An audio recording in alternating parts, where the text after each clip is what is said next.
Canggih. Saya awali. Ya, jadi judul kita malam hari ini falsafah tasyrik, dan semoga Bapak Ibu membaca yang kuning itu ya malam hari ini, baru pengantarnya saja. Ini semoga ngerti kita malam hari ini. Oh, ternyata ajaran agama itu sebenarnya sangat filosofis. Di baliknya ada hikmah-hikmah yang kadang-kadang jarang kita akses ke sana. Baik, ini slide yang pertama. Semoga tidak kaget, tapi ini saya overview saja. Nanti materi-materi kalau di kelas falsafah tasyrik itu seperti ini. Jadi Bapak Ibu, ada falsafah tasyrik, nanti ada juga falsafah syariah. Ini dua hal yang saling berkaitan. Kalau tasyrik itu pada prosesnya, kalau syariah itu yang sudah jadi. Nah, ya tentu saja di kajian kita malam hari ini saya tidak akan membahas itu satu-satu. Nanti silahkan Bapak Ibu, kalau yang tertarik bukunya banyak juga. Tapi seandainya nanti kita berlanjut membahas falsafah tasyrik ini, saya lebih suka yang untuk dialog positif itu yang saya warnai kuning itu. Jadi itu namanya asrorul ahkam. Jadi rahasia hukum, hikmah di balik hukum. Ini sebenarnya yang dulu kita menjawab pertanyaan, mengapa sih kita harus sholat? Ada rahasia apa di balik sholat? Mengapa kita harus zakat? Mengapa kita harus bersuci, toharoh, dan lain sebagainya. Ini jadi untuk sesi yang akan datang, bisalah kita awali dari sana. Tidak harus detail, sangat teoritis, tapi langsung kalau bahasa Jawanya dijujuk saja ke sana. Yang penting dalam rangka memantapkan keberagamaan kita. Jadi baik, ini saya lewati saja, paling tidak Bapak Ibu ngerti lah ada materi-materi ini dalam falsafah hukum Islam. Nah, saya awali dari sini yang paling dasar. Jadi ketika orang menjalankan agama ini, ayo kita membaca diri kita sendiri-sendiri dulu. Cara beragama kita ada di yang mana? Jadi di catatan saya setidaknya ada transformative style, ada mystical style, ada skeptical style. Yang pertama dogmatik. Kalau yang dogmatik ini hanya agama itu diimani, dipercaya, terus dijalani, begitu saja. Jadi agama memerintahkan apa, langsung dijalani. Ini gaya dogmatik. Saya tidak bilang ini mana yang lebih baik, mana yang lebih buruk, kemudian mana ranking tinggi, mana ranking tidak. Ini gaya saja. Jadi yang setiap orang punya kapasitasnya sendiri-sendiri. Nanti kalau memang tidak levelnya, tidak kapasitasnya, dipaksa juga agak sulit. Misalnya kayak kita ini kecenderungannya kan awam. Atau jangan-jangan kita awam saja belum, masih bingung. Nah, ini ya mungkin lebih cenderung ke dogmatik. Pokoknya ada informasi agama, terus dipercaya, dijalani saja. Orang bilang apa, oh itu agama ya. Oh itu ada dalilnya, ya sudah dijalani begitu saja. Nah, itu gaya dogmatik. Gaya yang paling awal. Tidak salah. Karena memang agama itu dasarnya keimanan. Tapi ada juga gaya rasionalistik. Ini gaya rasionalistik ini, orang kalau menjalankan agama, ya memang awalnya diimani, dipercaya. Tapi kemudian dimengerti. Jadi biasanya orang gayanya misalnya gini, kalau ini perintah agama, lalu dia tanya, dalilnya apa? Dasarnya apa? Itu gaya kedua. Jadi dimengerti. Jadi tidak hanya ditelan begitu saja, dipahami. Setelah itu baru dijalani. Sebelum ada dasar yang kuat biasanya masih dikejar, dicari. Tapi awalnya sudah percaya. Kalau dalam Islam mungkin lahir nanti namanya teologi atau ilmu kalam. Itu jadi imani terus dibahas, dikaji. Setelah itu baru dijalani. Ada yang ketiga. Kalau yang ketiga ini namanya gaya transformatif. Jadi dipercaya, dipahami, kemudian ada diadaptasi. Diadaptasi itu disesuaikan dengan situasinya. Misalnya agama menyuruh nutup aurat misalnya. Itu dipahami dalilnya, kemudian diadaptasi. Oh, nutup aurat, iya sih kalau di Timur Tengah model berpakaiannya begitu. Kalau di kita ya orang Jawa mungkin gayanya lebih agak berbeda. Yang penting kan nutup aurat. Terus muncul misalnya sarung, muncul misalnya, itu namanya diadaptasi. Disesuaikan dengan situasi. Yo, kalau untuk sana yang berlaku semacam itu, tapi kalau untuk di sini ya disesuaikan dulu lah, itu namanya diadaptasi. Ini namanya gaya transformatif. Nah, misalnya ada, oh kalau versinya Timur Tengah keberagamaannya begini loh. Kalau kita di Nusantara itu ada beberapa yang khas Nusantara, menyesuaikan dengan situasi Nusantara. Itu gaya beragama yang transformatif. Jadi kalau ada wacana, mungkin Bapak Ibu mendengar kemarin-kemarin itu ada diskusi tentang Islam Nusantara dan lain sebagainya, itu sebenarnya di level transformatif. Jadi beragama itu ya menyesuaikan dengan wadahnya, dengan konteksnya. Ketika konteksnya Nusantara, ada beberapa hal yang diadaptasi sehingga tidak sama persis dengan yang di luar Nusantara, tapi pesan utamanya sebenarnya sama. Nah, ini namanya gaya transformatif. Ada gaya mistik. Kalau gaya mistik ini para sufi biasanya diimani, dijalani. Pembahasannya di belakang. Jadi yang dibahas itu pengalaman keagamaannya. Jadi dipercaya, dijalani, dimengerti. Nah, cuma para sufi ini mendahulukan jalan. Makanya ada istilah kalau dalam bahasa Jawa itu ilmu kelakone kanthi laku. Jadi pemahaman itu muncul setelah dijalani. Ini gayanya orang mistik. Beda dengan yang awal tadi. Kalau yang awal, yang dogmatik, pokoknya dipercaya, dijalani begitu saja. Nggak pakai mikir-mikir apa lagi. Tapi kalau para mistikus ini setelah dihayati, dipahami, diuraikan. Makanya banyak guru-guru sufi itu ngajar, punya nulis buku dan macam-macam. Itu mystical style. Ada yang terakhir, kalau ini filosof sejati ini, gaya skeptik. 4 yang atas itu diawali dari keimanan, percaya dulu. Tapi gaya skeptik ini, dia tidak akan percaya dan tidak akan menjalani sebelum paham. Jadi dia cari dulu dasarnya, argumennya. Kalau belum ketemu ya dia tidak akan percaya dan tidak akan jalan. Mungkin Bapak Ibu punya 1-2 teman yang seperti ini. Maka bantu dia untuk terus mengejar pemahamannya sampai ketemu. Jangan dimarahi. Kalau dimarahi batal dia. Atau kita usir-usir, kita sisih-sisihkan. Justru kita bantu orang seperti ini. Kita ajak diskusi, membahas sampai dalam, sampai dia ketemu dasarnya, yakin dengan kebenarannya.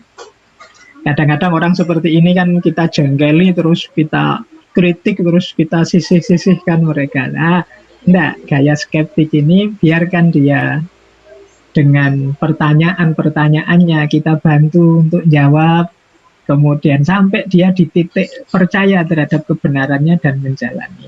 Ini gaya skeptik.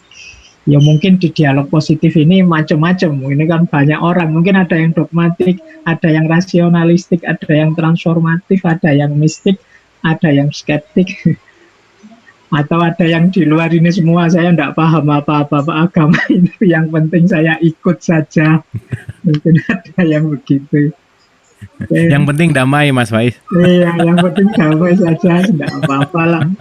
Jadi ini pola-pola keberagamaan kita, Bapak, Ibu, teman-teman. Monggo kita refleksi, kita ada di mana. Saya tadi bilang ini bukan ranking ya, tidak harus di ranking. Oh berarti yang paling tinggi ya yang mistik ini, atau yang paling tinggi yang dogmatik atau transformatif. Tidak.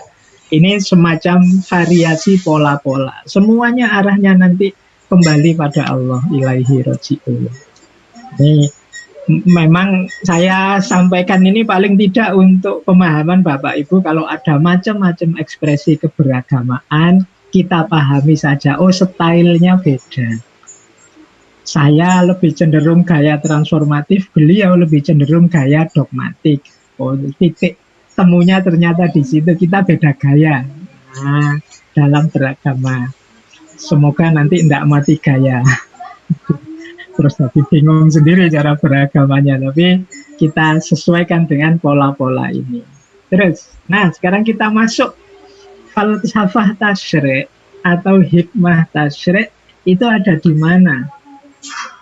Ini yang saya sebut ideal proses. Ideal proses itu sebenarnya beragama itu yang diidealkan oleh kalangan agamawan itu seperti ini. Dari banyak style tadi ada model proses ideal. Di proses ideal dalam beragama itu diawali dari iman pastinya. Jadi agama itu selalu awalnya untuk percaya dulu. Makanya tadi yang gaya skeptik itu kan kadang-kadang nggak terlalu kita sukai, karena memang ideal prosesnya agama itu menuntut kita percaya dulu. Tapi jangan lupa, agama itu juga menyuruh kita belajar, menyuruh kita memahami, menyuruh kita tidak taklid. Itu berarti apa? Kita dituntut untuk masuk ke level kedua, yaitu memahami. Nah, semoga dialog positif ini bisa sedikit-sedikit membantu kita memahami. Jadi, apa sih yang kita imani itu, mengapa kita harus beriman, mengapa kita harus beragama, itu level 2. Setelah dipahami, baru kalau dalam bahasa agama namanya taslim, Islam. Kita jalankan tadi keimanan sesuai pemahaman kita. Pemahaman ini kan nanti kita belajar ilmunya, teorinya, fikihnya, setelah itu kita jalankan, itu namanya Islam. Nah, ada ihsan. Ihsan itu tidak sekedar kita jalankan, tapi kita berikan versi terbaik yang bisa kita berikan pada Allah. Itu namanya ihsan. Jadi harusnya kita wajibnya sholat 5 waktu saja sehari, tapi kita ingin memberikan yang terbaik untuk Allah, maka kita tambah sholat-sholat sunnah. Harusnya puasa wajibnya ya Ramadan, tapi kita ingin berikan yang terbaik untuk Allah, maka kita tambahi puasa sunnah. Nah, ini namanya ihsan. Jadi nambah-nambah kebaikan. Makanya ada dalam Al-Quran itu, innallaha ya'muru bil adli wal ihsan. Allah itu menyuruh kita adil. Adil ini pas. Kalau 5 waktu ya 5 waktu itu adil. Tapi kalau mau nambahlah, nambah dengan ihsan. Jadi kalau ada teman mau utang uang pada kita, misalnya utang mau pinjam dia 10.000, kita beri dia 10.000, itu adil ya, memang mintanya segitu. Tapi pinjam 10.000 kita kasih 20.000, sudahlah nih tak beri 20.000, yang 10 bonus. Nah, itu yang 10 ini namanya ihsan.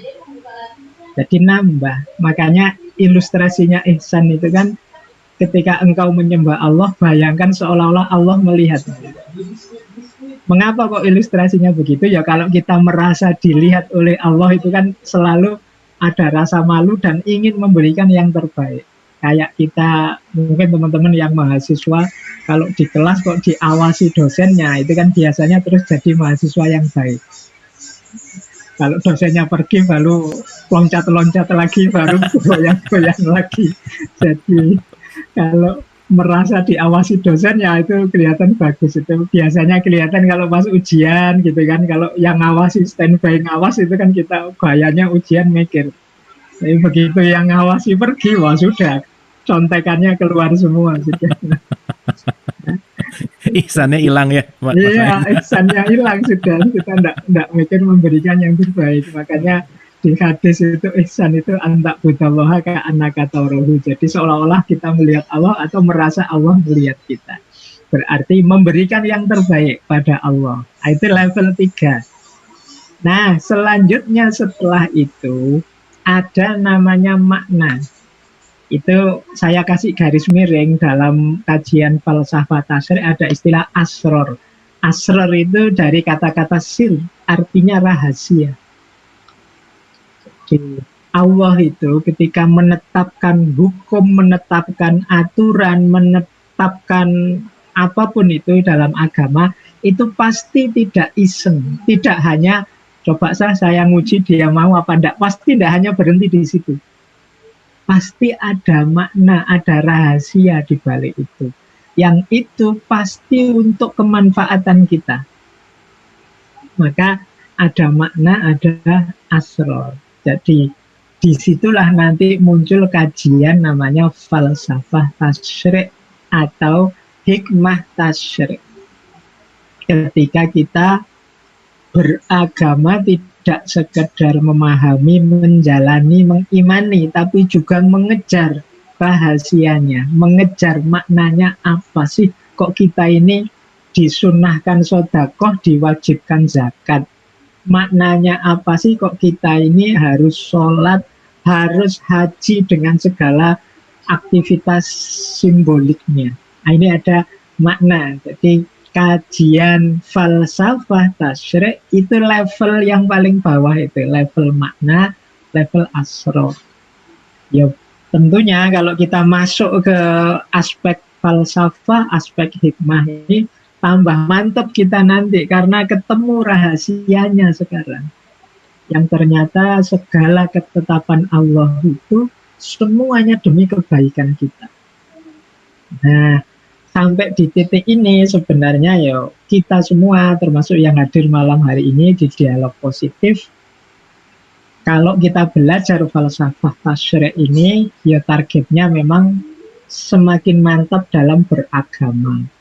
Seandainya pun kita tidak sempat mendalam nanti belajar falsafah tasyrik, cukup kita yakini bahwa semua ketetapannya Allah itu pasti ada manfaatnya yang luar biasa untuk kita. Jadi paling tidak kita yakini ini. Jadi ini rumus awalnya ini. Tidak ada satupun ketetapan Allah yang sia-sia atau tidak ada gunanya. Semuanya ada manfaatnya, hanya mungkin kita bisa mengungkapnya, mungkin tidak. Nah, falsafah tasyrik ini mencoba untuk membantu kita mengungkapnya. Seandainya pun nanti ternyata kita tidak nyampe, tidak ketemu, tidak terungkap, tapi percayalah pasti ada, itu hanya belum ketemu saja. Karena kadang-kadang memang akal kita terbatas. Jadi daya jangkau kita terbatas, wong yo. Yang kita tahu itu kan sejauh yang pernah kita alami. Jadi, teman-teman dialog positif ini kan wawasannya kan sejauh yang pernah diundang ke sini terus kita ikuti, kan itu sebenarnya. Itulah keterbatasan kita sebagai manusia. Tapi tetap kita yakini bahwa kalau itu keputusannya Allah untuk ini harus jalan, itu jangan jalan. Pasti ada asrornya, ada maknanya. Disitulah nanti level falsafah dan level hikmah.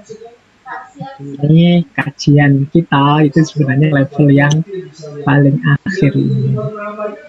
Nah, dalilnya ini biar seperti ngaji beneran malam hari ini saya beri Al-Qur'annya. Jadi ini surat Al-Baqarah ayat 269.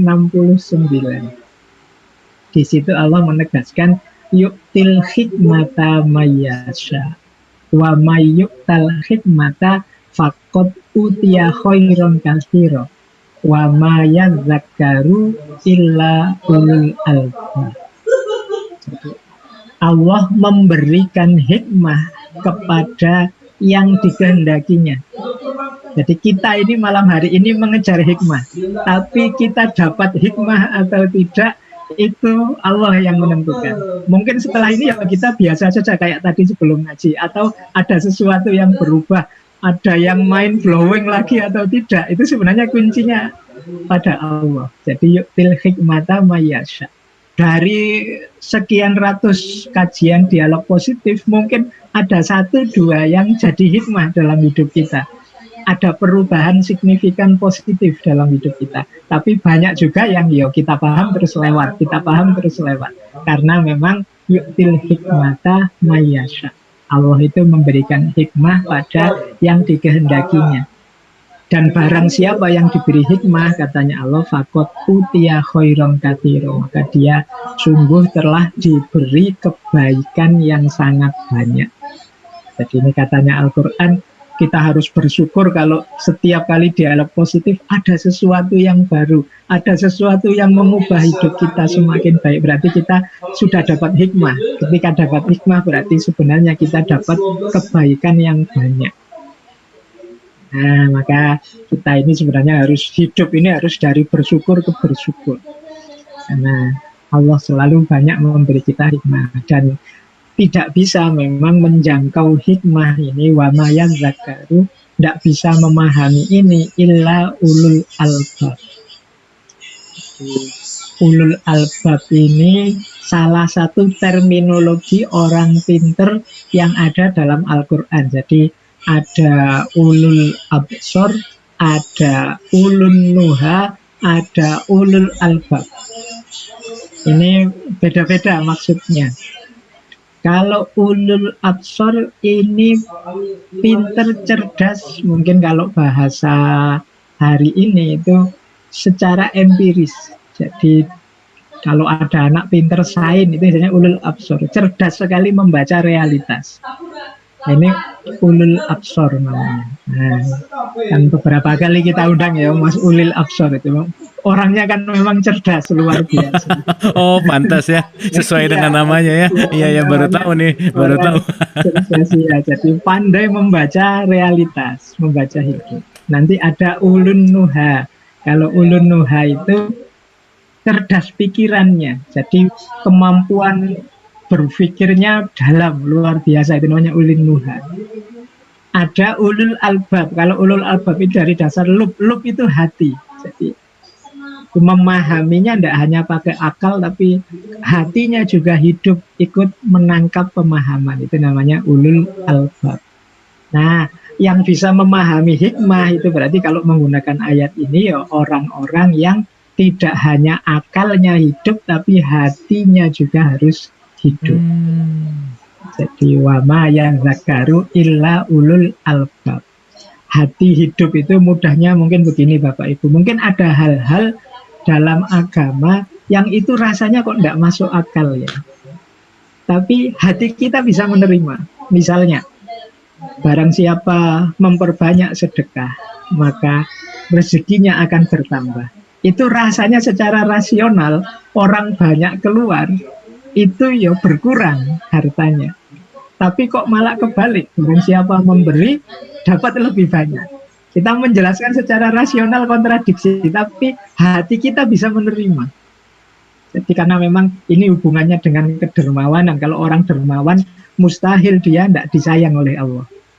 Itu, hati bisa menangkap meskipun akal susah menangkapnya.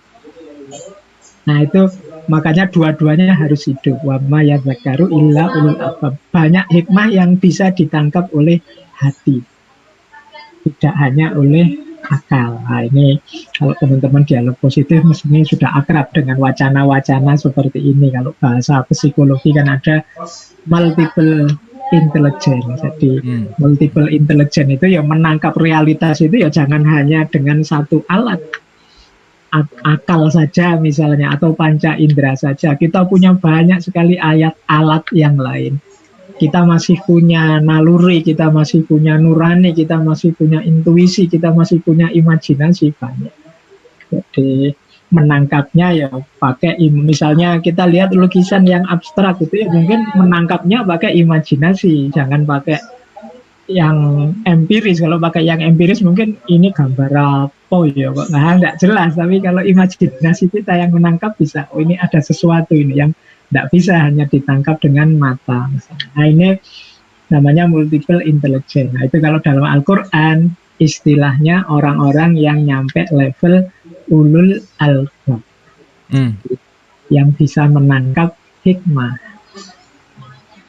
Baik, saya lanjutkan. Nah, ini biasanya dasar dalam kajian syariah. Saya tidak tahu kalau di masyarakat itu kalau saya ngomong syariah, bayangannya fikih saja. Jadi yang tata aturan sholat, ibadah, yang tengah itu saja. Bayangannya syariah itu cuma itu. Tapi kalau yang tengah itu namanya hanya fikih saja. Belum syariah. Syariah itu lengkap. Akarnya adalah akidah, batangnya ibadah dan muamalah, buahnya adalah akhlak. Jadi ini isinya syariah itu. Jadi kalau kita memang ingin menghidupkan syariah, jangan lupakan akidahnya, jangan lupakan akhlaknya. Tidak hanya ibadah, tidak hanya muamalah. Makanya ada yang bilang ibadah tanpa akhlak ini seperti hanya dapat capeknya saja, karena seperti pohon yang tidak berbuah. Menegakkan maksiat kok sambil menyakiti orang, itu kan berarti ibadahnya benar, menegakkan maksiat, mencegah maksiat, tapi akhlaknya kurang, atau tidak ada akar keakidahannya. Saya tidak percaya kok Pak dengan Tuhan, saya tidak percaya dengan tapi saya tetap akan melakukan kebaikan. Nah, itu berarti akidahnya tidak ada, ibadahnya tidak ada, akhlak saja. Itu juga tidak utuh, tidak lengkap. Jadi yang utuh itu akidah sebagai landasannya, kemudian manifestasinya dalam bentuk ibadah, muamalah, dan nanti buahnya, buah itu berarti kelihatan di luarnya, itu akhlak. Ini nanti jadi rahasia. Coba Bapak Ibu mencermati ayat-ayat hukum kalau dalam Al-Quran itu selalu dikaitkan ibadah dengan akhlak. Misalnya sholat itu dikaitkan tanha anil fahsya wal munkar. Itu ibadah, buahnya jadi akhlak. Kemudian puasa, buahnya pengendalian diri. Itu ibadah, nyambung dengan akhlak. Kemudian zakat nanti nyambung dengan penyucian harta, kepedulian pada sesama. Jadi ibadah, muamalah itu buahnya akhlak. Dasarnya akidah, manifestasinya ibadah, muamalah, batangnya, dan buahnya itu akhlak. Ini nanti yang sebenarnya dimasuki secara dalam kajian falsafah tasyri'. Satu-satu, misalnya ibadah apa, kemudian buahnya apa, rahasianya apa. Nah, itu nanti arahnya ke situ, kajian falsafah tasyri'. Baik, saya lanjutkan. Kalau ini mudahnya begitu. Nah, ini rahasia awal. Tadi saya bilang ada Islam, ada ihsan. Manifestasi keimanan itu Islam, ihsan. Ini kita jalani syariat ini di 3 level hikmah. Jadi ada level kewajiban, ada level kebutuhan, ada level keikhlasan. Ini level ini menunjukkan nanti kedalaman keberagamaan kita. Lagi-lagi tidak usah disebut mana yang lebih baik. Masing-masing ada makomnya sendiri-sendiri. Jadi ada yang level kewajiban. Level kewajiban itu kita menjalankan agama karena ya memang harus saya jalankan. Saya sudah syahadat sebagai seorang muslim, saya sudah deklarasi masuk agama, ya konsekuensinya saya jalani kewajiban agama. Itu level pertama, level kewajiban. Kesadarannya namanya kesadaran kehambaan. Aku ini hambanya, maka aku wajib untuk menjalankan apa saja perintahnya, menjauhi apa saja larangan. Kesadaran level kewajiban. Yo kalau ditarik ke arah level kalimat keagamaannya, kalau dalam Islam, disinilah letaknya la ilaha illallah. La ilaha illallah itu satu-satunya yang harus kita posisikan sebagai Tuhan itu Allah. Nah, keberagamaan kita level kewajiban itu kesadarannya namanya kesadaran kehambaan, manifestasi dalam kalimatnya adalah la ilaha illallah. Ada lagi level kedua, level kebutuhan. Kalau ini biasanya manfaatnya kita cari yang untuk diri kita sendiri. Kesadarannya adalah kesadaran kemanusiaan. Misalnya begini, Pak, saya itu senang kalau sholat malam, Pak, karena batin saya itu loh jadi tenang. Nah, itu kesadaran kemanusiaan. Aku butuh untuk tenang. Pak, saya senang, Pak, kalau memberi orang lain itu. Rasanya saya itu manusia berguna gitu, Pak. Nah, itu kesadaran aku sendiri, kesadaran kemanusiaan. Jadi yang butuh aku. Kalau yang kewajiban tadi kan rasanya Allah butuh kita, maka kita jalankan itu. Tapi yang kedua ini kita yang butuh Allah. Nah, kalau dipakai kalimat jargon ada la haula wala quwata illa billah. Segala daya, segala kekuatan, segala kesuksesan kita, semuanya berasal dari Allah. Dan yang ketiga, kesadaran ketuhanan. Atau kita sebut ikhlas. Ikhlas itu berarti ego kita tidak bunyi. Jadi kita tidak punya kepentingan apa-apa, kita juga tidak terpaksa melakukan itu sebagai kewajiban, tapi semuanya lillahi ta'ala, hanya untuk Allah saja. Nah, ini sebenarnya nanti kalau dalam kajian falsafah tasyri' ditarik lebih jauh ke belakang, kalau kita butuh pada Allah, kalau kita menjalani keimanan, kalau kita menjalani keislaman dan keihsanan, itu sebenarnya semakin ke bawah kita dapat atasnya. Kalau kita melakukan ibadah karena ikhlas, kebutuhan kita terpenuhi, kewajiban kita juga terpenuhi. Kalau kita menjalani ibadah level 2, kebutuhan, kewajiban kita terpenuhi. Tapi yang atas ya keikhlasan tidak mesti terpenuhi. Jadi mungkin di situ ada pamrih-pamrih masih. Nah, jadi kalau dalam falsafah tasyri' itu levelnya nanti kalau yang atasnya, atas itu berarti yang bawah, yang ikhlas itu yang bawahnya pasti dapat. Kalau atasnya kena, bawahnya pasti kena. Tapi kalau bawahnya aja yang kena, atasnya tidak mesti kena. Ini manifestasi keimanan kita. Jadi dasarnya kita beriman, kita mari ikhlas kalau bisa. Kalau tidak bisa, ya kita cari keuntungan-keuntungan kebutuhan kita. Kalau tidak bisa, ya wis kewajiban saja. Tapi semuanya benar. Tapi level yang lebih tinggi itu termaktub level-level yang di bawahnya. Jadi kalau kita ikhlas, kebutuhan terpenuhi, kewajiban terpenuhi. Kalau Bapak Ibu nanti membaca Al-Quran, itu banyak perintah-perintah agama yang menyesuaikan level ini. Karena Al-Quran itu paham siapa kita. Jadi ada yang iming-iming kebutuhan. Jadi laksanakanlah ini, maka engkau mendapat itu. Puasalah supaya engkau dapat ini. Dan seterusnya. Itu menyesuaikan level kita. Kita ini kalau nggak diiming-imingi terus nggak gerak. Jadi kalau nggak dipameri pahala nggak gerak. Kalau nggak diancam dengan neraka nggak gerak. Maka itu untuk orang yang level 2, level kebutuhan. Tapi nanti ada juga perintah yang mukhlisina lahuddin. Itu level-level yang paling tinggi, level keikhlasan. Ini gunanya paling dasar kita jalani agama itu, ya apakah di level kewajiban, kebutuhan, keikhlasan, yang penting kita jalankan. Semoga kita ada di level yang paling tinggi. Baik, sekarang kita masuk ke hikmahnya. Pengantarnya panjang, baru ini masuk ke hikmahnya dari syariah. Mengapa sih kita butuh hikmah? Hikmah itu makna, rahasia di balik perintah ibadah. Secara umum ada 3 nanti. Dalam rangka lebih mantap, dalam rangka kita biar termotivasi, dan yang ketiga untuk menemukan nikmatnya, indahnya keimanan, indahnya beragama.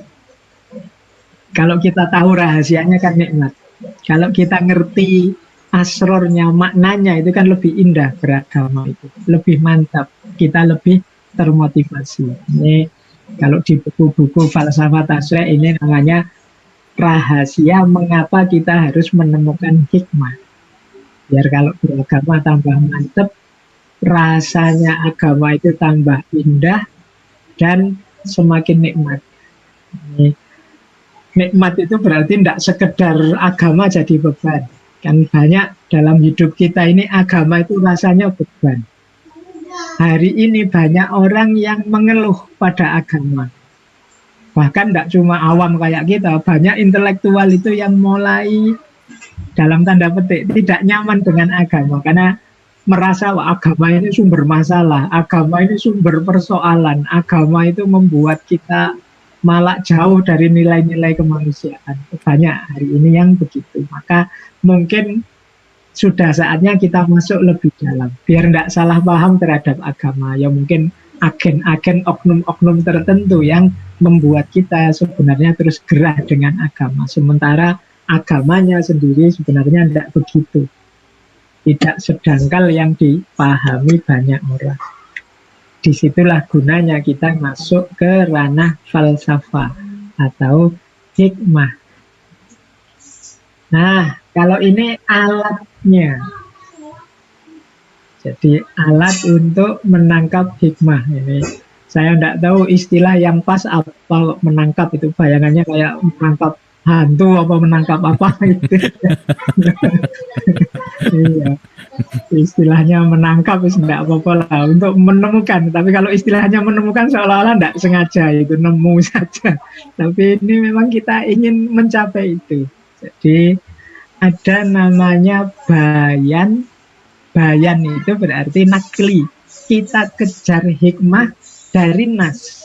Nas itu bisa nyari ayat, hadis, kemudian mungkin dari kitab-kitabnya para ulama. Ini bisa secara nakli, secara nas.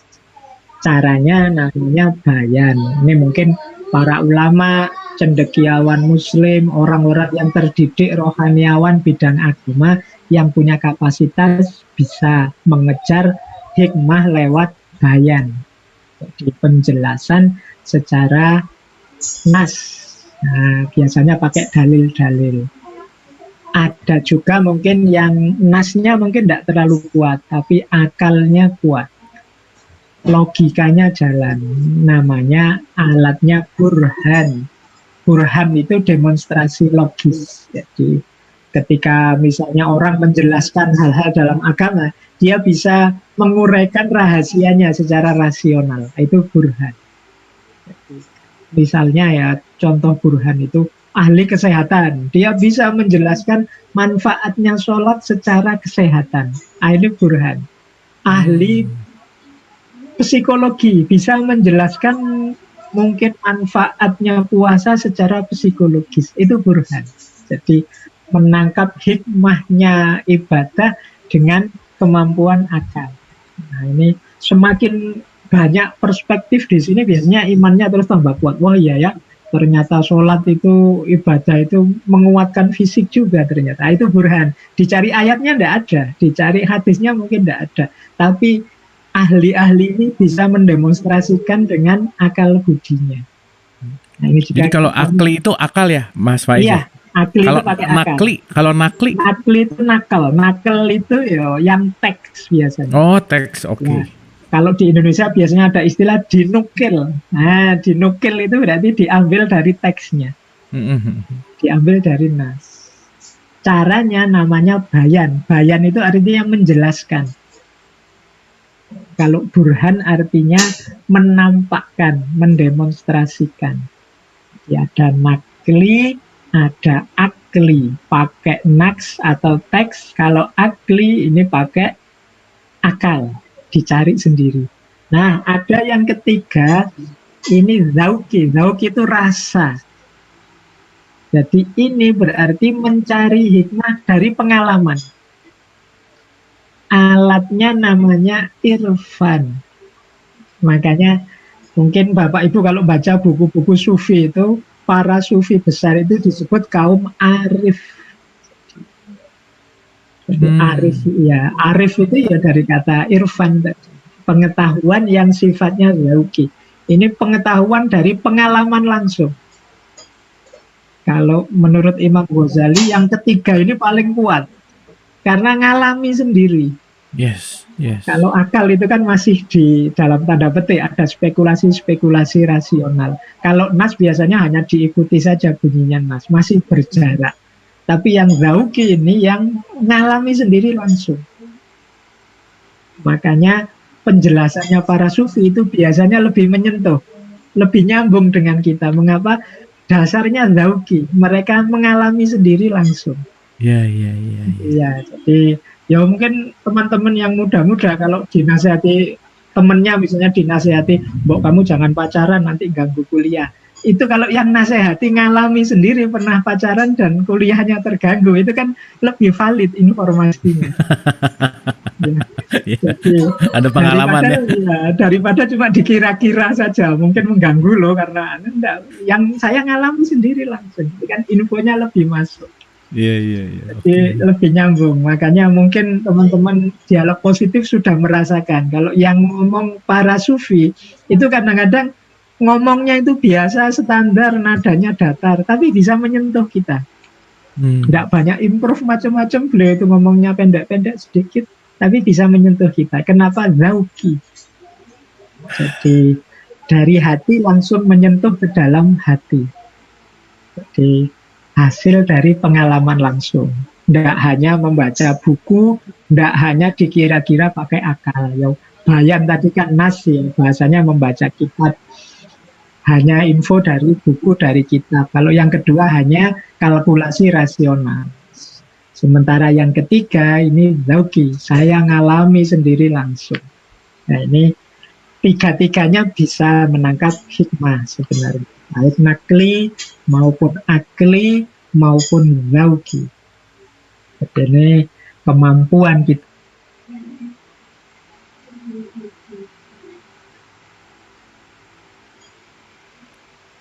Cek 1 2 sebentar.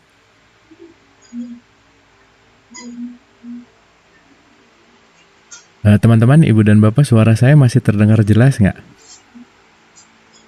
Oh iya, Mas Faiz berarti lagi sedikit ada gangguan. Ibadah kita, tidak butuh muamalah kita dan lain sebagainya. Oke. Ini bahasanya hikmah hadirnya syariat dalam hidup kita.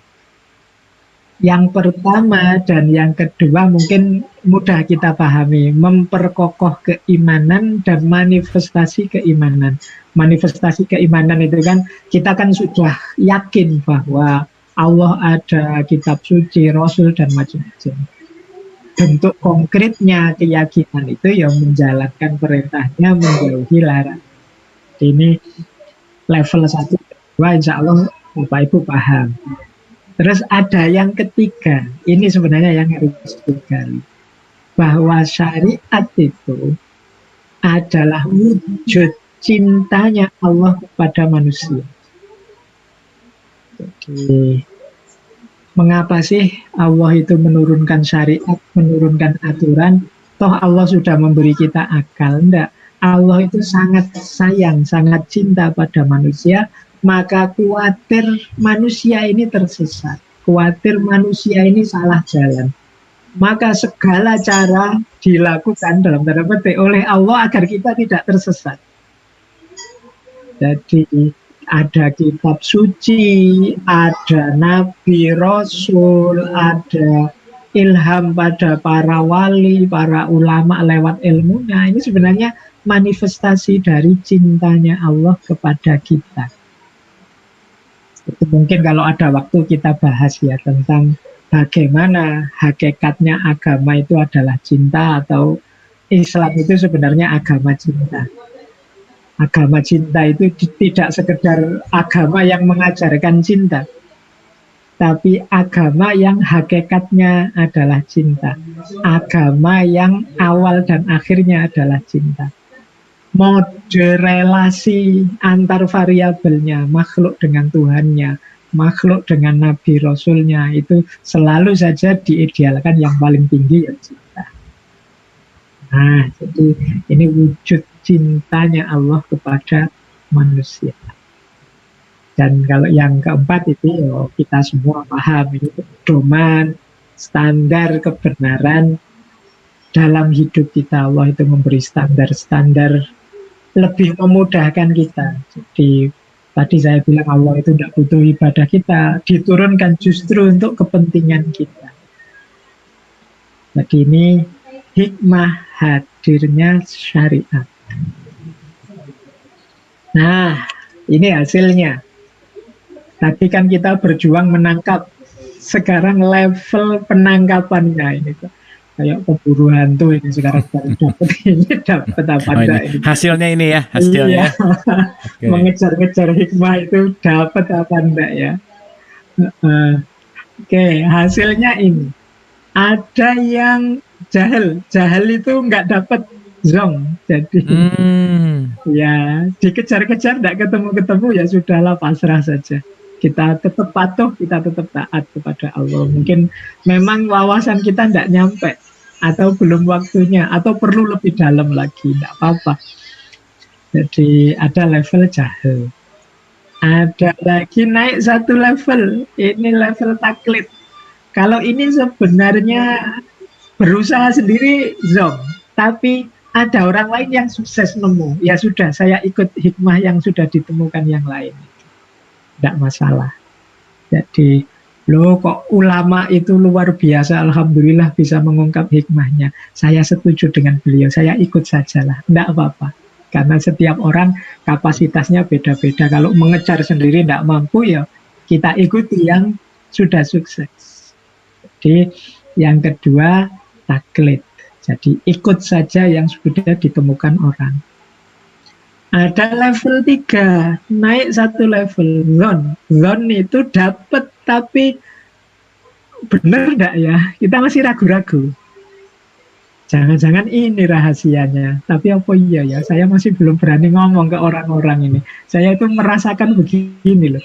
Tapi apa benar ini? Atau jangan-jangan keterbatasan saya yang ketemu seperti ini. Itu namanya zon.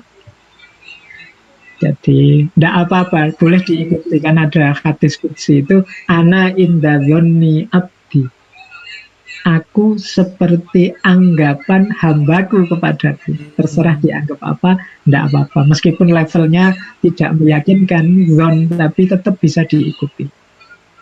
Karena hikmah dari hal yang baik, syariah itu kan hal yang baik, insya Allah hasilnya baik meskipun levelnya zon. Oke. Nah, punya makrifat. Disinilah sebenarnya yang dikejar, puncaknya pengetahuan. Bahkan makrifat ini kalau dalam dunia tasawuf kan jadi temuan puncaknya para sufi. Cirinya 2, makrifat itu. Istilah dalam bahasa Arabnya ala huwa bihi dan sukunun nafas. Alama huwa bihi itu kriteria objektif, kesesuaian dengan antara wawasan kita dengan kenyataannya. Itu namanya alama huwa bihi. Kalau bahasa Inggrisnya korespondensi. Ini kalau teman-teman sekali-sekali ingin ngomong pakai bahasa Arab boleh. Kalau mau ngomong korespondensi, istilahnya alama huwa bihi. Biar sedikit gaya. Dianggap ngerti agama, sudah bisa istilah dalam bahasa. Jadi korespondensi, kesesuaian antara ideal dengan realitas, antara yang diperoleh pengetahuan dengan kenyataan, kriteria objektif.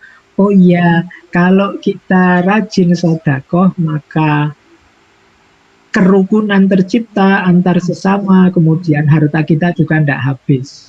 Buktinya ini loh, itu kan korespon, sesuai dengan kenyataannya. Yang kedua, ini kriteria subjektif ya. Subjektif itu dirasakan oleh masing-masing orang. Apa? Sukunun nafas. Sukunun nafas itu tenangnya jiwa. Orang itu kan kalau sudah paham terus tenang. Tapi kalau belum paham, masih mengejar-ngejar, masih ingin tanya terus, berarti belum paham cirinya. Mungkin malam hari ini Bapak Ibu yang sudah gatel ingin tanya, itu sudah, ini mau tanya ini loh, ini kapan waktunya tanya jawab ini. Nah itu menunjukkan belum paham, hatinya belum tenang.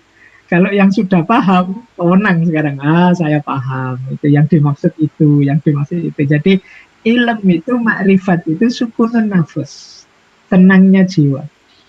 Makanya ada yang bilang orang itu biasanya tambah pinter, tambah luas wawasannya, hidupnya tambah tenang. Karena dia ngerti banyak rahasia, ngerti banyak hikmah. Jadi, oh iya, saya mengalami kesulitan seperti ini, ya rahasianya ini, kuncinya ini, tadi sebabnya ini loh, sehingga saya kayak begini dan seterusnya. Paham dia, maka tidak mudah panik, tidak mudah goyang, tidak mudah terpengaruh, karena sudah sukunun nafas. Jadi cirinya orang ilm, makrifat, menemukan hikmah itu biasanya jiwanya tambah tenang, tambah nyaman. Nah, jadi ini bisa pelajaran buat Bapak Ibu semua. Baik, kalau ini di bagian awal kajian falsafah tasyrik biasanya yang ditegaskan ini. Syariat itu selalu pasti cirinya dua, mewujudkan kemaslahatan dan menolak kemudaratan. Kok ada katanya syariat malah melahirkan kerusakan, kemudaratan, pasti ada yang salah dengan syariat itu. Syariat itu pasti selalu mewujudkan kemaslahatan, menolak kemudaratan.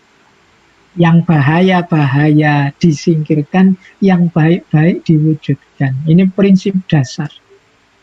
Allah itu menurunkan syariat pasti untuk hidup yang baik, maslahat, dan terhindar dari bahaya. Mudarat itu kan bahaya. Maslahat itu kebaikan. Ini pokok. Jadi saya bilang pokok itu semuanya pasti begitu.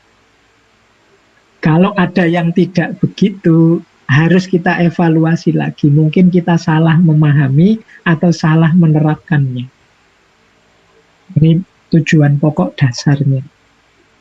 Ada lagi, kalau ini tujuan umum.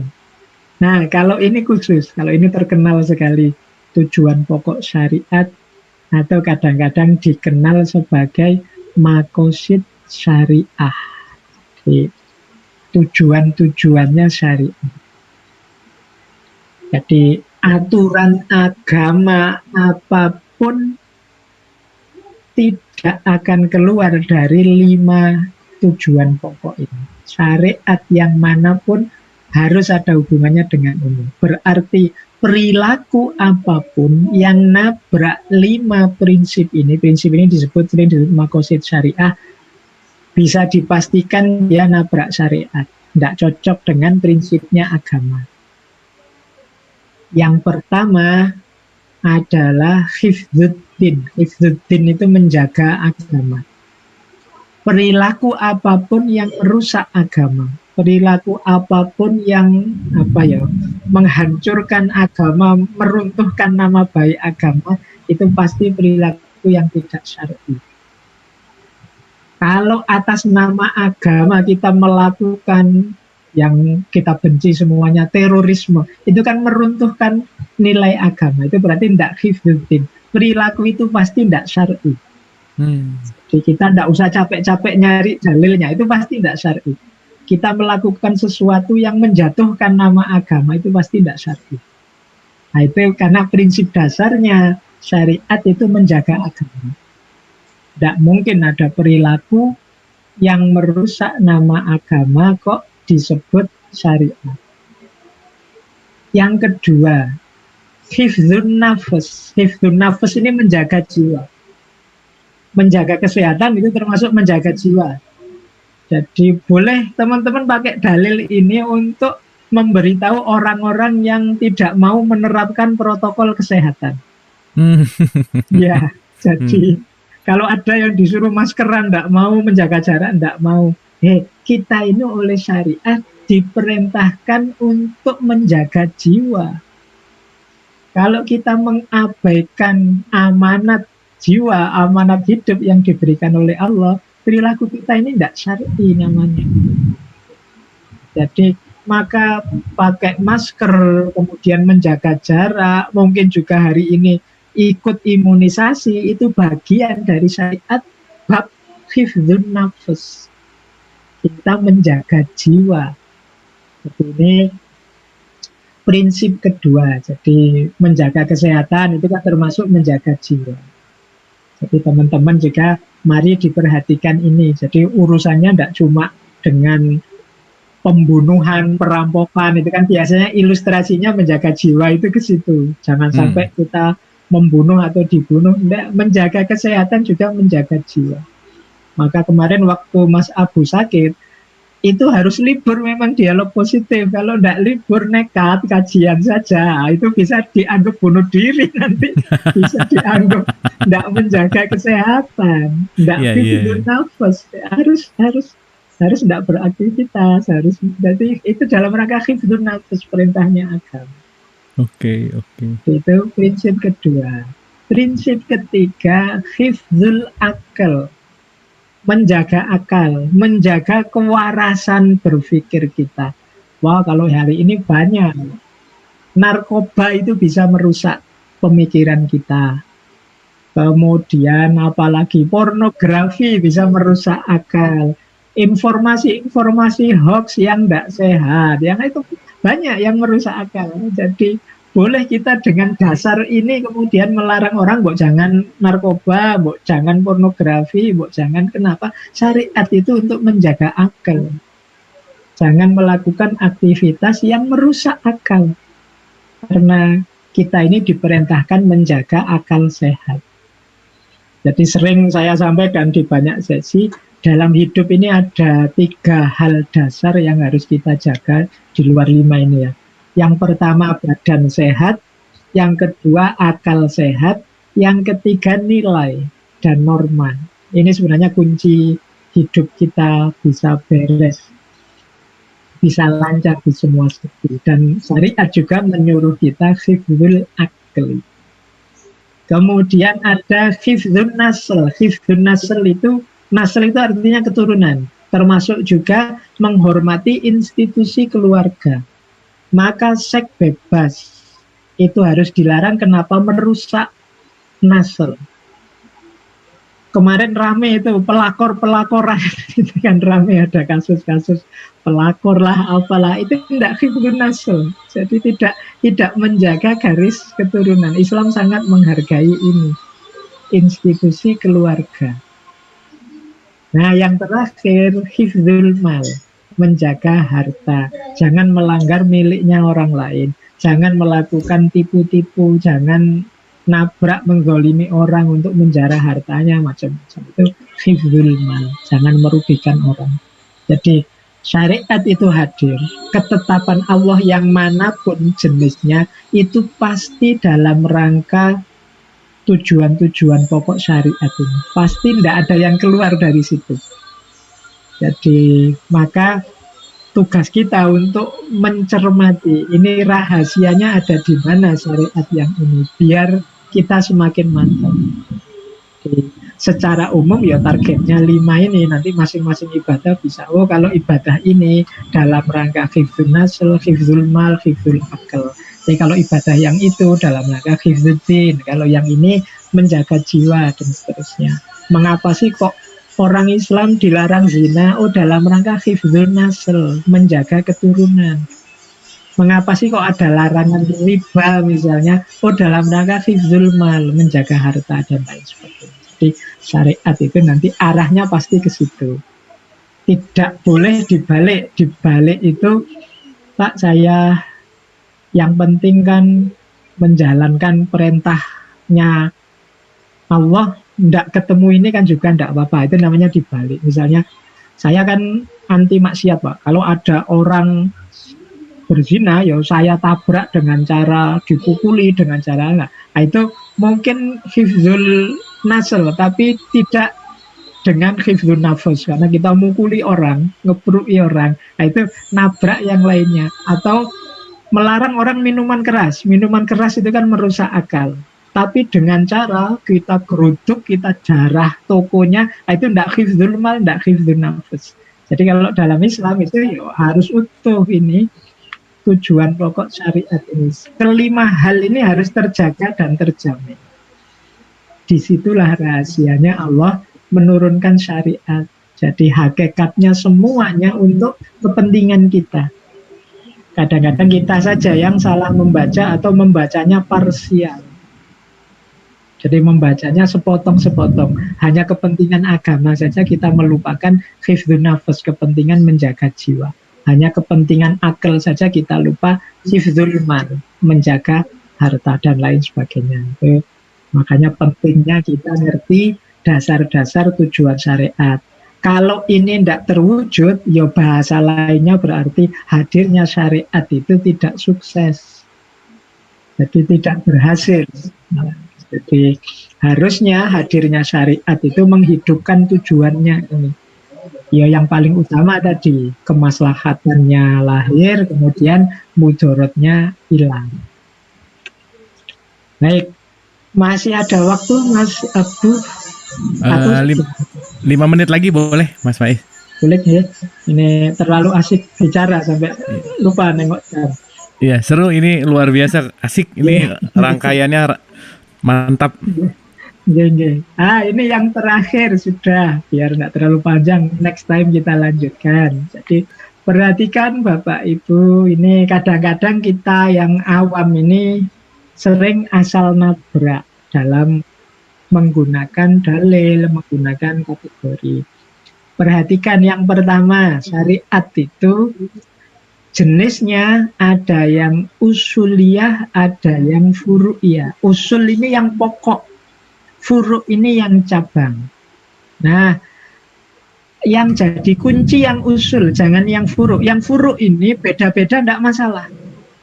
Kita jangan sampai rame gegeran untuk hal-hal yang furu'iyah. Jadi furu'iyah itu yang urusan cabang-cabang yang keimanan yang tidak pokok. Jadi hal-hal yang orang bisa berbeda pendapat. Tidak masalah kalau itu furu'iyah. Kita kadang-kadang itu, wong itu furu'iyah saja, tapi terus jadinya rame, jadi gegeran.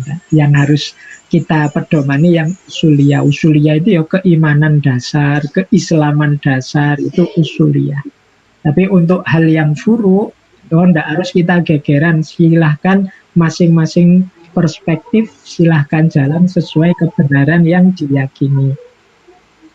Demikian juga dalil. Kita itu sering mengkeret kalau ada orang diskusi terus kita disodori dalil. Ini loh ayatnya, itu kan kita terus waduh ada ayatnya. Enggak, ayat juga apakah itu Quran, apakah hadis, itu ada yang qot'i, ada yang dhonni. Yang qot'i itu berarti maknanya jelas, tegas, pasti. Kalau yang dhonni ini bisa macam-macam pemahamannya.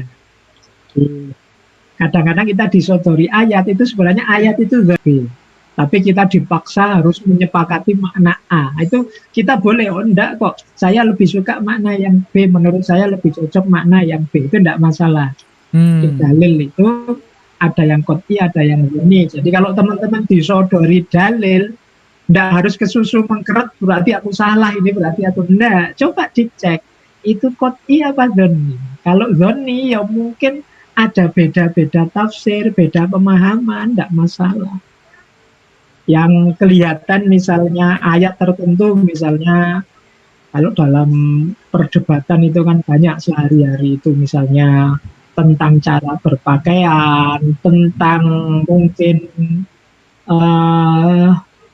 ada yang pakai model baju apa, ada yang sholat terawihnya berapa rakaat dan macam-macam itu sebenarnya banyak dalil-dalil yang dhonni. Dhonni itu bukan berarti salah, tapi dia multi tafsir. Oke. Ya, jadi multi tafsir itu ulama tertentu bisa memahami A, ulama tertentu memahaminya B, itu namanya multi tafsir. Jadi tidak selalu pandangan kita salah, mungkin hanya berbeda saja dengan dia. Nah, ada sifat ajaran. Ajaran Islam itu memang ada dua jenis, ada yang ta'abbudi, ada yang ta'akuli. Ta'abbudi itu ya kita memang harus ikut saja, kalau dijelaskan secara rasional agak susah. Tapi banyak yang ta'akuli. Ta'akuli itu bisa dijelaskan secara rasional. Jadi ini loh rahasianya, ini loh hikmahnya, ini loh asrornya ada. Tapi memang ada yang ta'abudi. Ta'abudi itu ya sudah, pokoknya kita jalankan saja sesuai pedomannya seperti itu. Ini ta'abudi dan ta'akuli. Nanti ya ini yang ngerti para ulama biasanya. Kadang-kadang memang ada yang yuk kita jalankan saja, memang pedomannya begitu. Agak susah kita kejar rahasianya. Tapi sebagian besar sebenarnya ta'akuli. Ta'akuli itu bisa kita cari rahasianya. Nah ini juga harus kita perhatikan. Kadang-kadang kita itu saking mantepnya merasa sudah baca banyak buku, sudah ikut banyak kajian, semuanya mau dirasionalkan. Akhirnya bingung sendiri. Nah, ada bagian tertentu yang itu ta'abudi. Jadi ya harus kita percaya saja. Tidak apa-apa. Disitulah fungsinya keimanan. Tapi sebagian besar memang bisa dirasionalkan, bisa dianalisis. Dan yang terakhir, level urgensinya.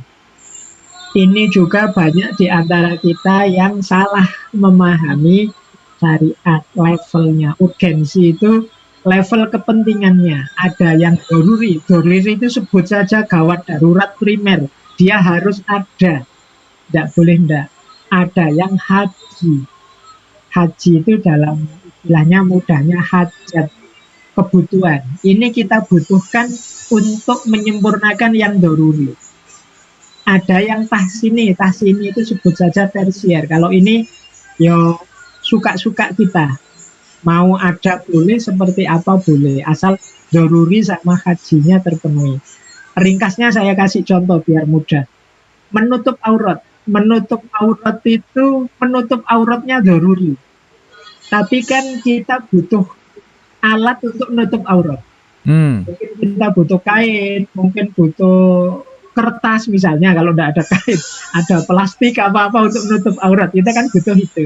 Nah, kain, kertas tadi levelnya haji. Tapi kain ini kita mau bentuk celana, bentuk sarung, bentuk jubah, itu tahsini. Oke. Disilahkan. Nah, jadi doruri, haji, tahsini. Ini ranking. Jangan dibalik. Demi yang tahsini, dorurinya kita korbankan. Demi gaya, terus auratnya kita buka sedikit misalnya. Itu dapat tahsini, dorurinya tidak kena. Jadi, mungkin hari ini kan banyak demi mode misalnya jilbab yang gaul yang gimana, terus udelnya kelihatan misalnya. Itu dorurinya tidak kena. Yang dikejar hanya tahsininya. Tidak boleh dibalik. Yang pertama dorurinya dulu kena, hajinya memang itu dibutuhkan, baru kalau sudah nutup mau gaya apa saja boleh, silakan, itu tahsini. Maka jangan debat di level tahsini kalau dorurinya sudah kena. Kasihan kita buang-buang energi saja. Nah ini level hukum. Jadi lihat apakah ini doruri, ataukah haji, atau tahsini. Ini level-levelnya, biar kita tidak terjebak di diskusi yang hanya menghabiskan energi. Baik, saya kira itu Mas Abu malam hari ini sedikit wawasan tentang falsafah tasyri'. Monggo saya kembalikan untuk kita Oke, terima kasih Mas Faiz. Ini mind blowing banget ya. Ternyata malam hari ini yang paling yang paling membuka itu adalah Yu'til Hikmah Mayasya tadi, yang berbicara tentang hikmah tuh. Itu ternyata luar biasa ya. Itu ada cara menangkapnya, alat menangkapnya, bagaimana hasilnya, dan diberikan kepada siapa yang dikehendaki. Itu malam hari ini saya pribadi merasa lebih mengerti tentang Al-Baqarah 269. Alhamdulillah, luar biasa malam hari ini. Oke, Mas Faiz gini, kalau kita berbicara tentang syariah gitu ya, ketika bicara syariah, kalau kita melihat sistem pendidikan gitu ya, kenapa di masyarakat kita tuh yang 90% tuh yang diajarkan tuh justru malah kulit-kulitnya gitu Mas Faiz. Jadi yang diceritainnya malah justru, kalau misalnya tadi bicara dari urgensi itu, yang diributin itu tahsininya aja gitu ya. Urusan rokaat nanti misalkan nih besok Ramadan taraweh 11 23 ribut. Terus nanti malam ganjil macam-macam lah pokoknya. Kenapa sih berulang-ulang mengucapkan mengucapkan selamat Natal misalkan, terus itu diulang-ulang bertahun-tahun di level-level yang di luar. Nah, ini ada fenomena apa sih sebetulnya? Kira-kira gimana Mas Faiz? hari ini itu sebenarnya jadi makin rame ya, yang pertama karena memang ada teknologi informasi, medsos dan kawan-kawan. Ini terus menegaskan bahwa ternyata ada beda-beda.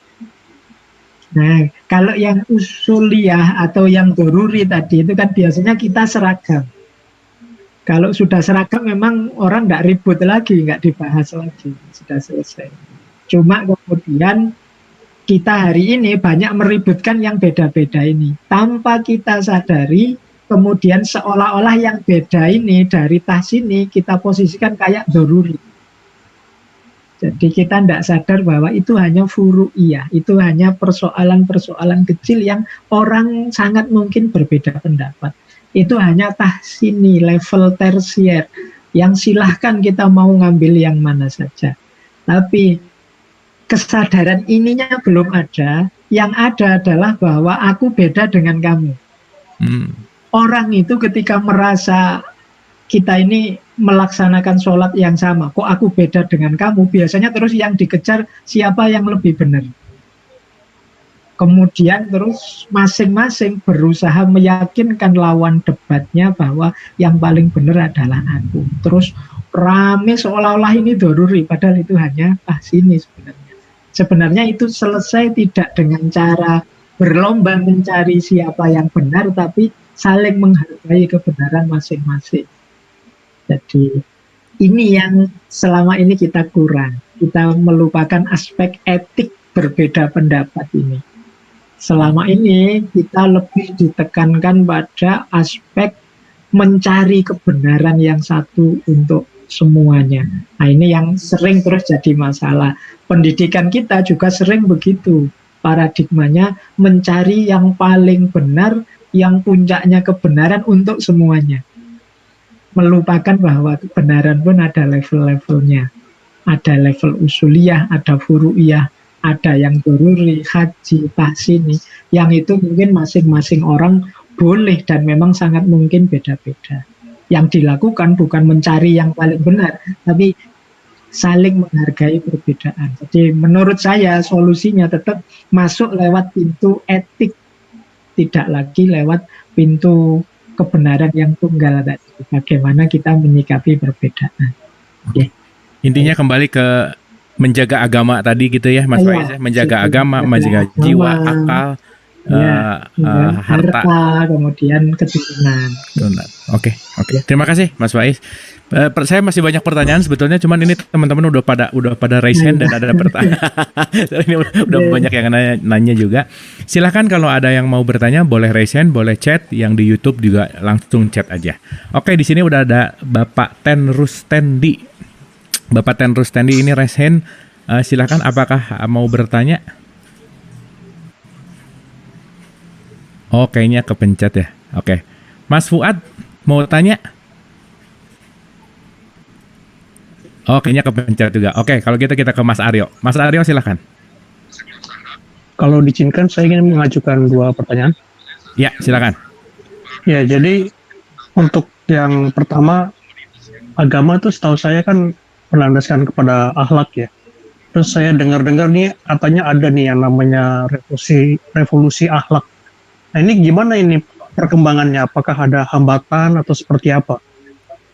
Itu pertanyaan yang pertama. Kemudian untuk yang kedua, bagaimana supaya agama itu secara sehari-harinya dirasakan kehadirannya secara mudah dan sederhana, terutama untuk masyarakat menengah ke bawah ya, yang memang mereka tuh mungkin tidak bisa berpikir rumit-rumit gitu. Jadi yang cara yang sederhana dan mudah.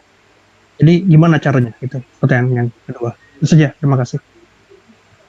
Oke, terima kasih Mas Aryo. Jadi nomor 1 berbicara tentang revolusi akhlak dan nomor 2 implementasi agama pada masyarakat gitu ya kira-kira ya. Monggo Mas Faiz. Oke, baik. Terima kasih. Yang pertama tentang isu revolusi akhlak. Sebenarnya kalau akhlak itu seperti tadi ya. Dalam agama itu dasarnya adalah akidah, kemudian batangnya, akarnya akidah, batangnya ibadah, muamalah, akhlak itu buahnya. Orang yang agamanya baik, insya Allah akhlaknya juga terstruktur. Nah, kemarin ada isu revolusi akhlak. Mungkin asumsinya masyarakat Indonesia ini banyak yang akhlaknya rusak. Tapi sebelum masuk ke seperti apa revolusi akhlak itu hari ini, saya ingin masuk ke definisi akhlak dulu. Jadi akhlak itu mudahnya adalah karakter. Kalau pakai teorinya Imam Ghazali, karakter yang tertanam dalam diri, yang keluar secara otomatis karena dia sudah mendalam. Jadi akhlak itu bukan sesuatu yang kita jalankan setelah berpikir dalam terus melakukan ini. Tapi akhlak itu dia sudah tertanam sehingga spontan saja keluar dalam diri kita. Nah, dari titik ini sebenarnya perlu kita bahas lebih jauh, apa bisa akhlak itu direvolusi. Karena sifat perubahan akhlak itu pelan-pelan, gradual, dibiasakan sampai tertanam dalam diri kita.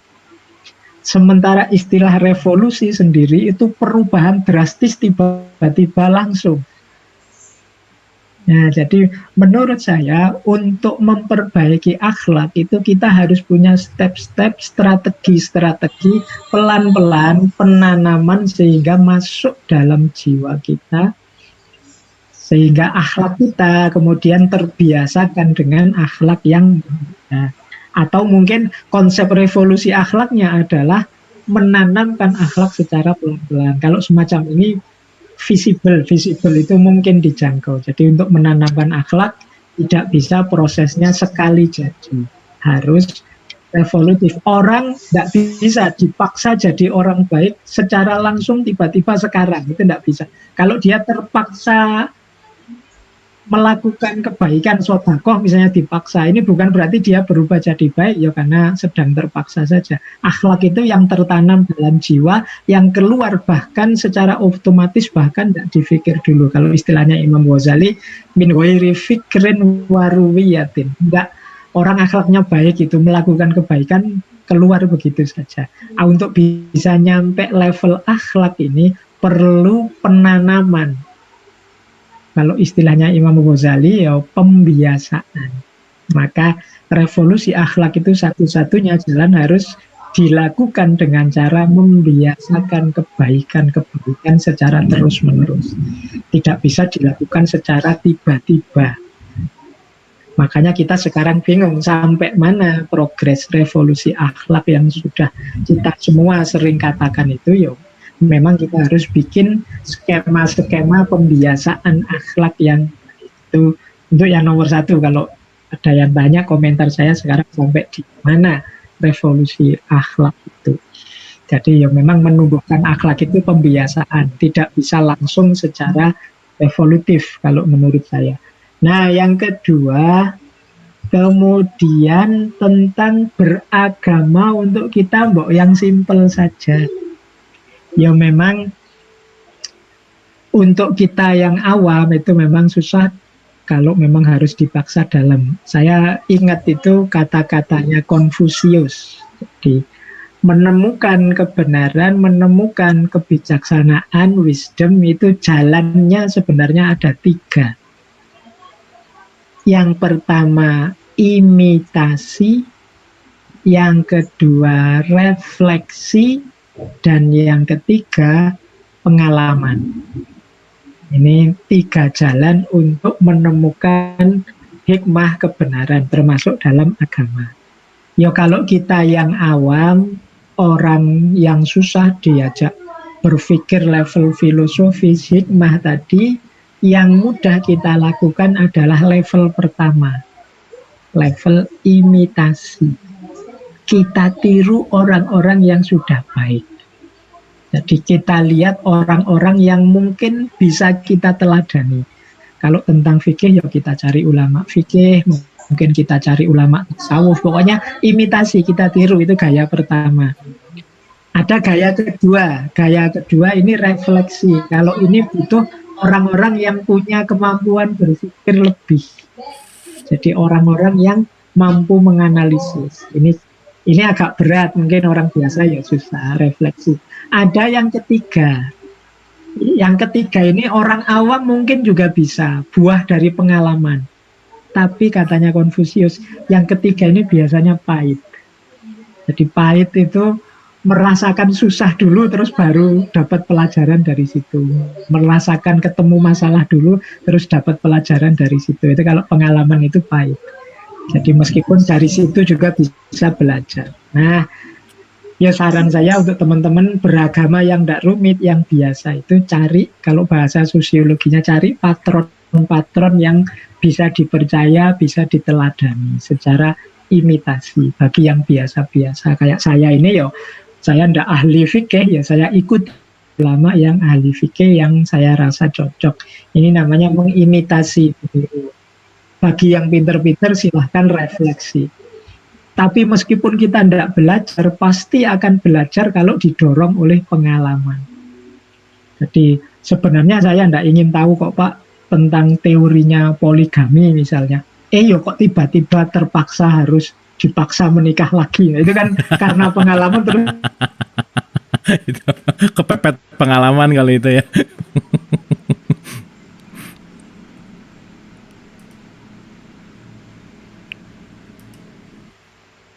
Cek Mas Faiz, bisa dengar suara saya kah?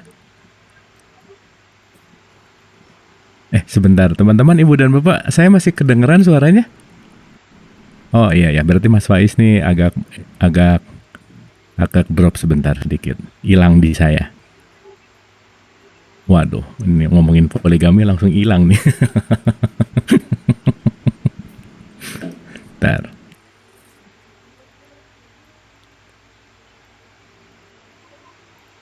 Oke.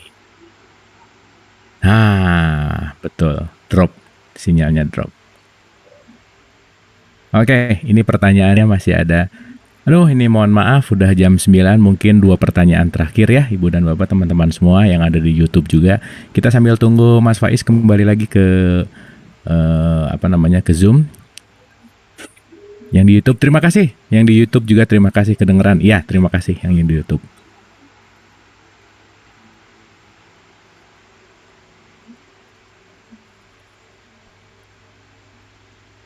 Oke. Bentar. Seperti sulam.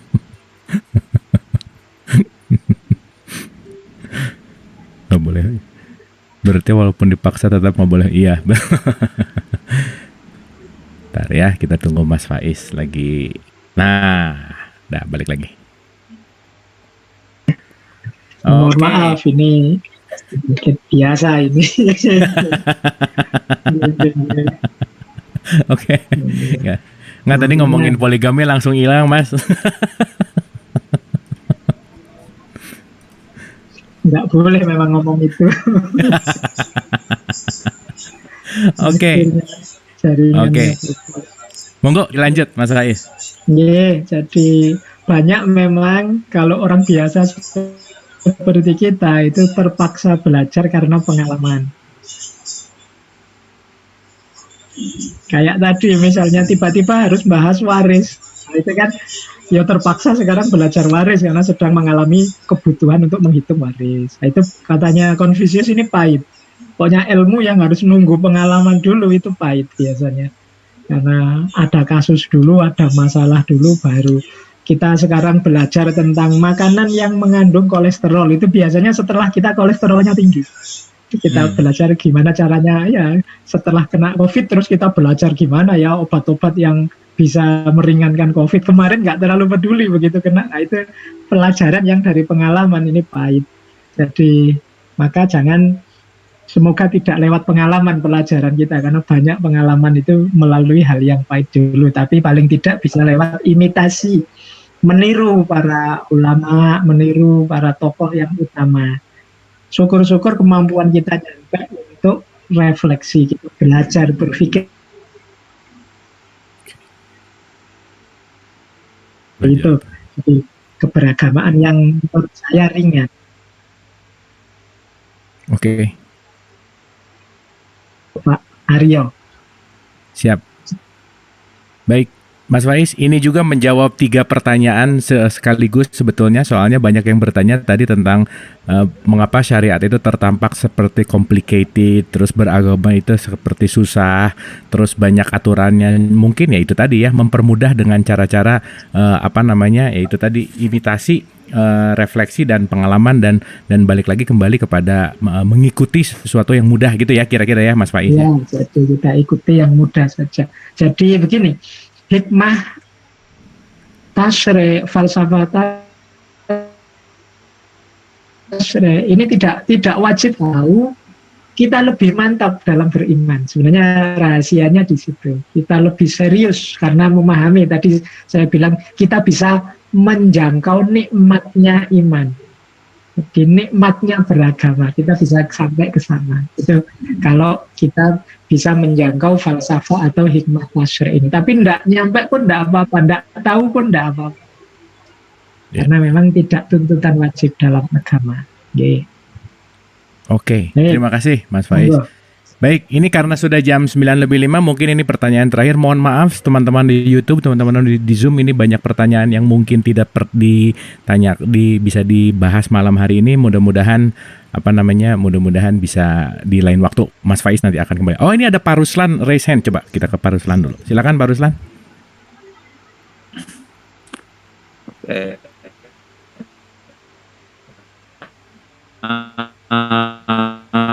Assalamualaikum Kang Faiz. Waalaikumsalam. Ya Pak Ruslan, silakan. Begini, tadi membahas tentang tahsin tadi bahwa ketika kita ngomong berbicara tentang syariat, itu tujuannya akhirnya adalah ke sebuah keikhlasan, dari kewajiban menjadi kebutuhan, dan tujuan akhirnya adalah sebuah keikhlasan di mana kita akan menyadar tentang kesadaran ketuhanan. Balik lagi di dalam acara di kita bahwa diwajibkan ketika kita harus berbakti kepada orang tua dan lain sebagainya. Ini sebagai contoh, saya menanyakan ini agar saya akhirnya saya takutnya bahwa suatu saat nanti justru akan membuat anak saya menjadi durhaka atas premis bahwa anak harus berbakti kepada orang tua. Kadang itu yang dijadikan senjata sehingga kita akan menekan anak-anak kita untuk wajib berbakti kepada kita. Nah, kira-kira bagaimana Dr. Faiz ya, bahwa agar kita tidak sampai terjebak pada posisi itu, karena saya yakin bahwa berbakti kepada orang tua itu menurut saya bukan kewajiban, tapi kesadaran atau keikhlasan. Nah, bagaimana kita bisa menghindari agar kita tidak mendoktrin anak kita bahwa kita menggunakan abuse of power sebagai orang tua untuk menekan anak-anak kita, karena memang tujuan agama otomatis ketika diberikan kewajiban, tujuan akhirnya adalah sebuah keikhlasan atau kesadaran. Oke. Demikian yang ingin saya coba sama Dr. Matur suwun. Terima kasih Pak Ruslan, pertanyaannya keren banget. Silakan Mas Faiz. Baik, terima kasih. Jadi memang yang penting, yang pertama-tama kita semua sadar bahwa berbakti kepada orang tua itu jenis kebaikan, perintah agama. Kemudian yang dibicarakan oleh Pak Ruslan tadi, beberapa orang juga menggunakannya, misalnya, ayo kamu berbakti pada orang tua loh, nanti kalau enggak, anakmu akan bales durhaka padamu kalau kamu durhaka pada orang tua.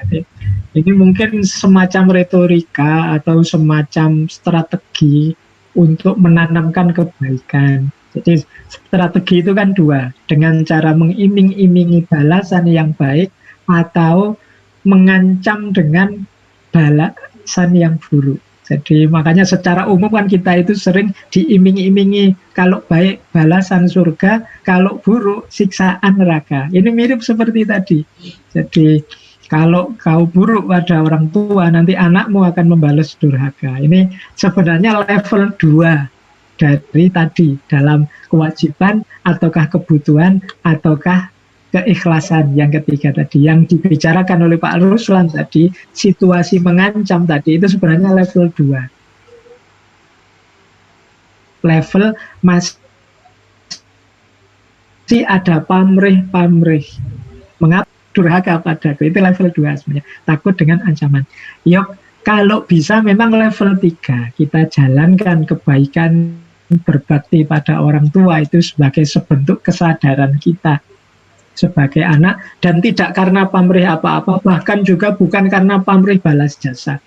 Kalau balas jasa itu masih level 2. Balas jasa itu ya orang tua sudah begitu baiknya pada kita, masa kita tidak baik pada dia. Itu kan kebutuhan kita untuk membalas jasanya, untuk menyeimbangkan jasa dengan orang tua, itu sebenarnya levelnya masih 2.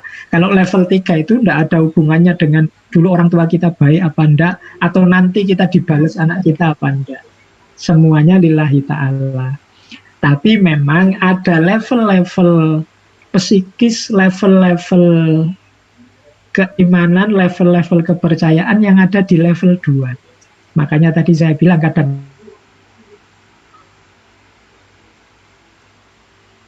lakukan amal ini nanti kamu dapat ini, hindari amal ini biar kamu tidak disiksa di sini. Ini khitabnya atau penyampaiannya untuk orang-orang di level kedua. Nah, nanti ada ayat-ayat yang di level ketiga. Makanya memahami Al-Quran itu harus ngerti ilmunya. Kita tidak tiba-tiba pakai ayat ini loh. Ayat ini khitabnya untuk orang-orang yang masih level kebutuhan. Sementara level paling tinggi itu level ikhlas. Kalau bisa ya kita masuk ke ikhlas. Itu yang sehingga kalau Bapak Ibu jeli, hampir semua redaksinya niat tentang apapun selalu kita diminta mengakhiri dengan lillahi ta'ala. Lillahi ta'ala itu biar karena Allah saja, bukan karena pamrih yang lain yang macam-macam. Puncaknya selalu di situ. Bahwa dalam prosesnya kita masih ada di level kewajiban atau level kebutuhan, ya enggak masalah. Yang penting kita tetap berusaha naik ke level tertinggi. Jadi itu pun sebenarnya sudah kebaikan. Berbakti pada orang tua karena kewajiban atau karena ada pamrih takut dibales atau karena ikhlas, tiga-tiganya kan bentuknya sama, berbuat baik pada orang tua. Hanya saja tata batinnya yang harus lebih kita tingkatkan lagi. Jadi kuncinya nanti di situ. Baik, saya kira itu Mas Abu. Oke, terima kasih Mas Faiz. Ini pertanyaan masih seabrek banyak sekali. Insya Allah nanti kita lanjutkan bulan depan di pembahasan berikutnya. Boleh tepuk tangan dulu dong buat Mas Faiz malam hari ini. Seru ya, kita mind blowing, banyak banget ilmu yang kita dapat, banyak banget hikmah-hikmahnya, banyak banget banyak deh pokoknya malam hari ini kita banyak banget. Seperti biasa, sebelum kita tutup, final statement untuk episode kali ini, silakan. Final statement episode 224, silakan. Ya. Terima kasih untuk semuanya. Jadi Bapak Ibu, malam hari ini sebenarnya menurut saya ada beberapa kunci pemahaman. Yang pertama adalah bahwa semoga kita beragama ini semakin lama semakin serius, semakin mendalam. Jadi semoga kita tidak stagnan, apalagi semakin setback. Semakin mendalam itu artinya seperti saya bilang tadi, mungkin selama ini kita hanya menjalankan saja, ayo kita naik kelas lah, sedikit-sedikit kita pahami, kita kejar hikmahnya. Atau yang kemarin hanya sekedar percaya saja, menjalankannya ragu-ragu, kita naikkan levelnya sedikit. Itu berarti kita ada perbaikan yang terus-menerus. Mungkin level sama ini hanya kebutuhan. Kita berusaha latihan pelan-pelan agar naik ke level tertinggi, level keikhlasan. Jadi hidup kita ini sebenarnya kuncinya pada kemauan kita untuk semakin baik dan pertama niat, dan yang kedua semangat untuk selalu nambah wawasan, nambah ilmu. Baik, saya kira itu menurut Mas Abu dari saya terakhir. Oke, terima kasih Mas Faiz. Boleh tepuk tangan sekali lagi untuk Mas Faiz. Ditunggu lagi bulan depan, insya Allah kita lanjutkan pembahasan kita. Sehat-sehat Mas Faiz. Terima kasih sekali lagi. Terima kasih. Oke, teman-teman, sahabat Dialog Positif dimanapun berada, dengan berakhirnya final statement tadi. So malam hari ini seru ya, setiap malam seru. Malam hari ini kita dapat ilmu, malam hari ini dapat sparkling ya. Malam hari ini kita dapat pelajaran yang luar biasa. So poin pentingnya menjaga agama, menjaga jiwa, menjaga akal, menjaga keturunan, dan menjaga harta, itu poin penting yang kita dapatkan hari ini. So, beragama dengan akal, beragama dengan hati, dan juga mudah-mudahan betul tadi kita sama-sama belajar dan terus-menerus berjuang untuk menaikkan dari level kewajiban, naik ke kebutuhan, dan mudah-mudahan kita melakukan segalanya, sesuatunya, semuanya dengan keikhlasan. Terima kasih, mohon maaf lahir dan batin. Wabillahi taufiq wal hidayah. Assalamualaikum warahmatullahi wabarakatuh. Sampai ketemu besok di jam dan channel yang sama. Terima kasih. Kita foto dulu sebentar. Terima kasih. Alhamdulillah. Siap. Iya. Page pertama. Ibu bapak seperti biasa ya, nggak tahu ada di page berapa, pokoknya 1, 2, yang ketiga senyum aja. 1, 2, smile. Asik. Page kedua. 1, 2, smile. Asik. Page ketiga, udah nggak usah smile. Page ketiga ini udah geng daster semuanya nih. Page keempat gue udah geng daster juga. Oke, dengan berakhirnya page keempat, berakhir juga acara kita malam hari ini. Sekali lagi boleh tepuk tangan untuk Mas Faiz. Mas Faiz, matur suwun. Ditunggu lagi bulan depan kita lanjutkan pembahasannya. Seru ya malam hari ini, banyak sekali wawasan kita, banyak sekali. Wah, udah deh, malam hari ini dapat hikmahnya luar biasa. So, acara resmi sudah selesai seperti biasa, tapi ya boleh enjoy the song sama ada satu quotes yang menarik. So, please enjoy the song and enjoy the quote.